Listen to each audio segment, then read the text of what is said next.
grasp, possess, transfigure, modify, control.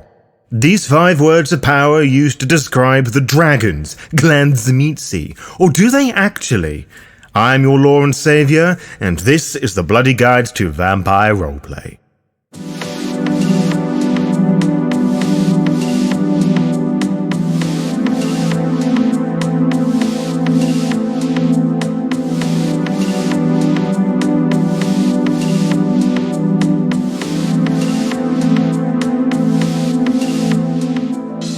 In contrast to last week's focus, the Tzimisce are said to be amongst the oldest of the clans embraced, at least according to the themes. Their antediluvian is an eldritch horror known simply as the Eldest. The legend of Irad tells the story of Irad, who tried to purge himself of an evil using his mastery of Protean. He spat out a mass of evil which was consumed by a mortal who appeared to be normal. Irad brought the mortal to his brother Enoch's attention, who embraced him out of curiosity. This resulted in the creation of the Tzimisce antediluvian.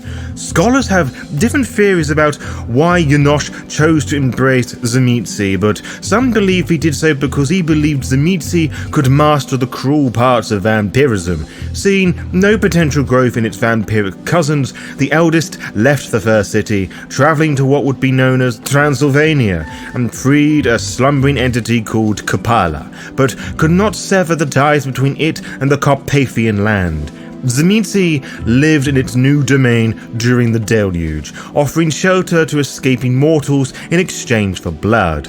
When cursed by Cain, the eldest suffered as it's disconnected from the ancient land claimed by Camarilla, though some would claim that this demonic entity was the one that bore the curse to the eldest.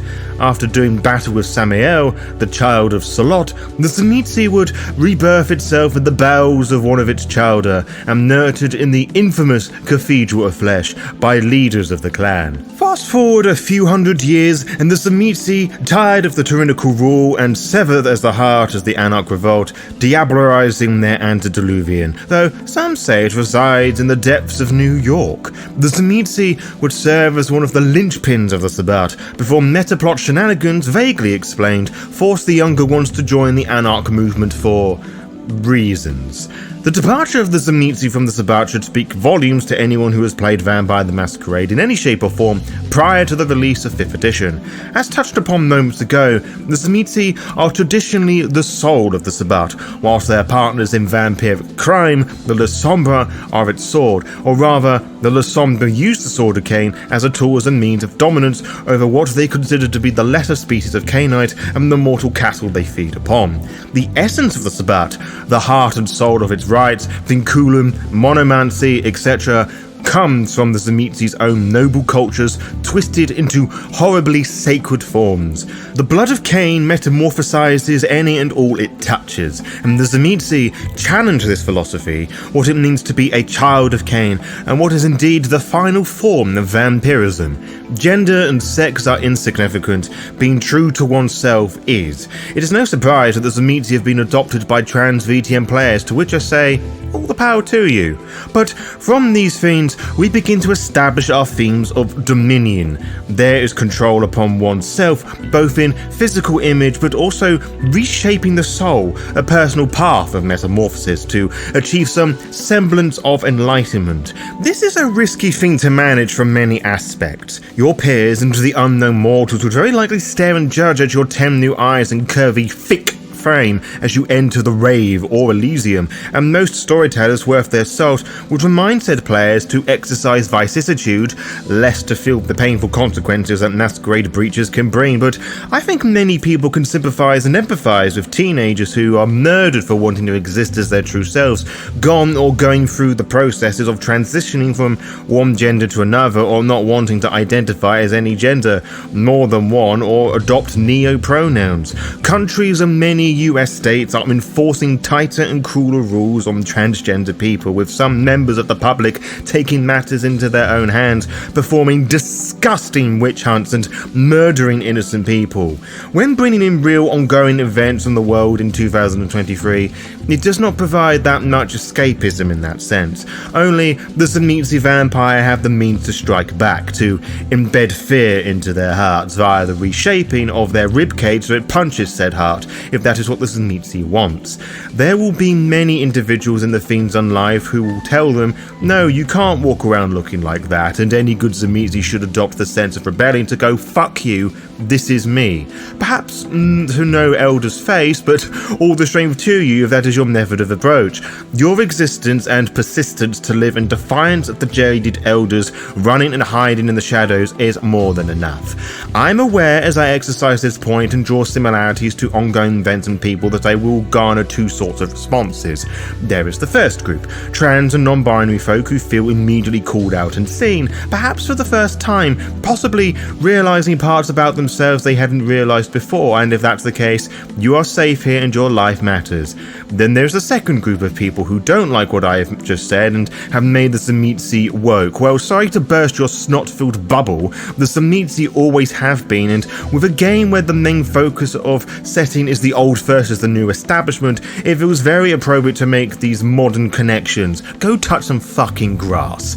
But I digress. The undying need to control extends beyond one's personal frame in 5th edition. In older materials, the Tzimisce were cursed to the land of some significance, be it where they were born, died, popped their cherry, so on and so forth. This is not the case for the Tzimisce of 5th edition, as their supernatural possessiveness extends to other defined and limited fiends, each depending on the Canaanite in question. 5th edition does indeed acknowledge what they call a historical bane, but it encourages other avenues should the player want it.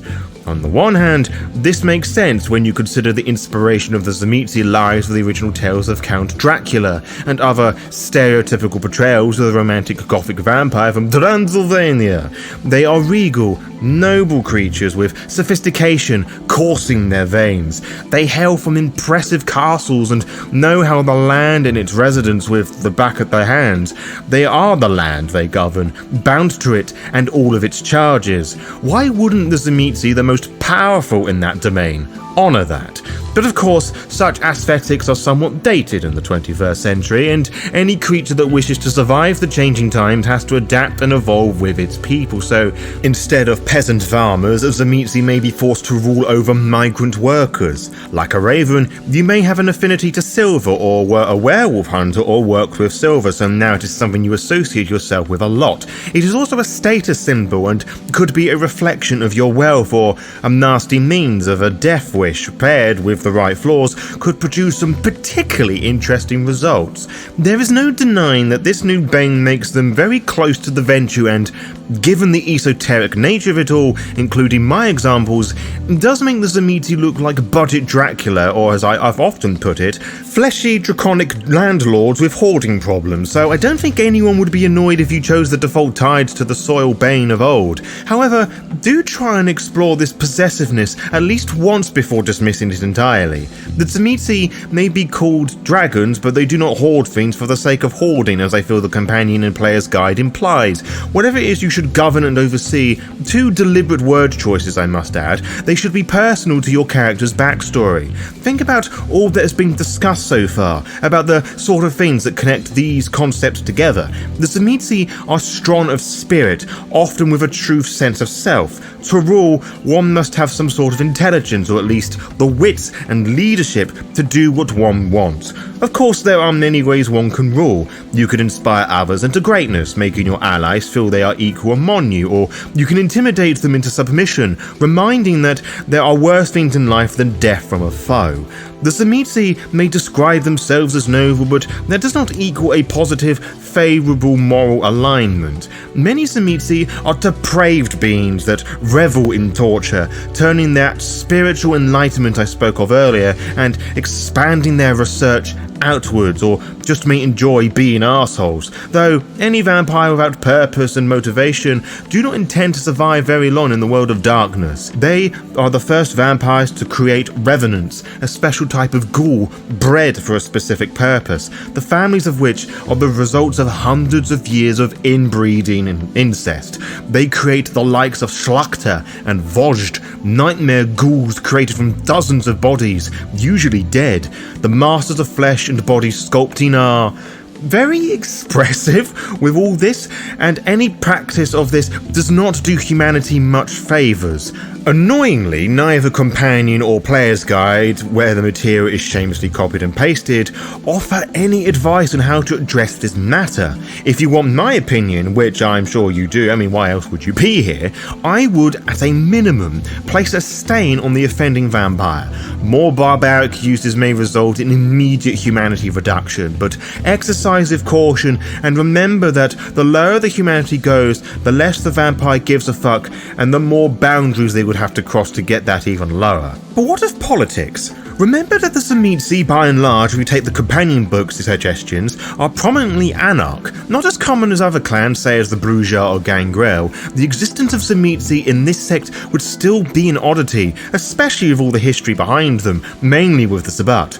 Do remember, and be sure to remind anyone who argues with you, that the Tzimisce were the first anarch vampires. How frequently you wish to exercise this opinion is down to the character concept and how much they would have been taught of the clan history, but everything we've discussed so far makes them a true modern anarchist, and depending on the concept, perhaps one of the more humane ones too, or at least one that empathizes with a large minority group. Others may assume a much needed leadership role, one with a bit more grace than a Bruja and one that has action in their blood, unlike the Viventrue that adorn the Anarch cape. Some do exist in the Camarilla, which may surprise you. It is widely known among the kindred that the Tzimisce and Ivory Tower do not mix. The presence of their Tremere rivals within the Camarilla further solidifies the Tzimisce's aversion to joining the sect en masse. However, there have been rare instances of individual Tzimisce choosing to work with the Camarilla, driven by personal motives such as seeking revenge or eliminating a rival within the Sabbat. With this in mind, most Tzimisce that choose to ally themselves with the Camarilla do not make their presence known. They do not seek leadership roles within the sect, nor do they tend to stick around once their objectives have been achieved. Their loyalty to their own clan far outweighs any temporary alliances they may gain from the Camarilla. In short, their presence is brief and use the tower for their own gains. Consider also if your Tzimisce is one of the ones who left the Sabbat. You are not going to be as humane as your associates. Think carefully how you adjust to this new world and why you fled the Sabbat, or were you exiled or sent to whichever sect you game has you as a spy. In the world of darkness, the Tzimisce vampires have a deep connection with the animal kingdom. For some, animalism is a way to extend their influence over their domains, while for others it is a tool to control the lesser beasts and claim their territories. Regardless of the approach, Tzimisce have always had a strong bond with the wild creatures of their ancestral lands. The discipline of Dominate is a powerful tool for Tzimisce vampires use to enforce their will and control the minds of others. With its help, they can easily dominate their subjects and shape them into loyal servants who will follow their every command. This discipline is also essential for the use of vicissitude, which is a very unique blend of protein that allows the Tzimisce to shape their bodies into various forms, such as bats or wolves, that are associated with their clan's ancestral lands. However, many Tzimisce make their mastery of their body to another level with vicissitude. With this discipline, they can transform their own bodies and use those of their subjects into primal clay, creating grotesque and terrifying creatures that are uniquely suited to their needs. For the Tzimisce, this is the ultimate expression of their power and control over the physical world. Whilst not of their 5th edition makeup, I will also include Auspex, which took the place of Dominate in every edition of Tzimisce have made an appearance in. Auspex allows the Tzimisce to discover the victim's phobias and dirty little secrets, and to discern which areas of their victims' bodies are particularly sensitive when applying torture. I'm also going to touch upon blood sorcery, as the Blood Sigils book introduced some incarnations of cultonic sorcery, pun intended. Having a blood sorcerer Tzimisce provides unique roleplay opportunities, as well as a relationship with blood sorcery available only to this clan. These Tzimisce here believe they are the first and, of course, the most skilled blood sorcerers to ever exist. Legends say that they once ruled over the earth with such mastery that even the elements themselves obeyed their every command. Their magic was so potent that it even inspired the Black Hand to adopt the rituals that hold the ravenous beasts at bay. When other weakened will workers sought to supplement their fading sorcery, they turned to the old clans vitae to steal their power. With this wide range of functions, there are many ways one can bend predator types to fit your kindred concepts, but here's what I would suggest. For most, Alley Cat will suit most Tzimisce, though those who wish to play into their bane should consider Osiris, Sin Queen, or even the likes of Roadside Killer and Grim Reaper from the core book, Cult of the Blood God, Let the Streets Run Red, and the Player's Guide respectively. Osiris also allows that dotted blood sorcery, if your ST is okay with this, as Tzimisce, worried about killing their living works of art, could consider using Farmer or Blood Leech, as Tzimisce that wishes to let their prey come to them, like some modern-day Dracula, may wish to use Trapdoor from the Player's Guide. There are many lore sheets you can assign to your character, but here's some of the ones I think fit well with tonight's clan. Any NPC-focused lore sheet would cause an interesting stir associating themselves with a Tzimisce, as it would always be a scandalous affair. Whether you're trying to get into a sex properly or out of a horrible situation, it's going to be a spicy relationship all the way. The Tzimisce have always been a high clan, so keep that core book lore sheet in mind.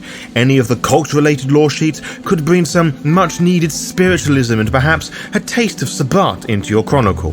That said, kindred dueling from Chicago Folios is essentially monomancy, and it wouldn't hurt the Tzimisce perhaps taking the Book of Nod or Anarch Revolt from Chicago by Night and Anarch respectively. Tzimisce that wish to go toe-to-toe with the Shadow Lords and other guru could consider Lupine Expert from Chicago by Night and the Omnubi from Let the Streets Run Red. Vienna Zero allows the Tzimisce Coldon to focus a bit more on their craft, which, like Coldonic sorcery, can be found in blood sigils. Despite being labelled occult artifacts, a lenient ST may allow a player to pick up occult artifacts, which comes from Chicago Folios. There are many ways one can build a character. Some of them are wrong, but most of them are right. Ultimately, it should be the narrative that drives the stats, powers, and mechanics that works with and against them. These are just my takes, and mine alone. How would you build a character belonging to this vampire clan? What wouldn't you do? What would you add to shake things up and make that concept just a little bit spicy? Let me know in the comments below. To be kept updated, follow the Lore by Night VTM Instagram and Blue Sky pages to find out when we upload each episode. You can also find out by subscribing to the YouTube channel and clicking on the little bell, as you'll be immediately notified when the latest episode is live. Until next time, farewell.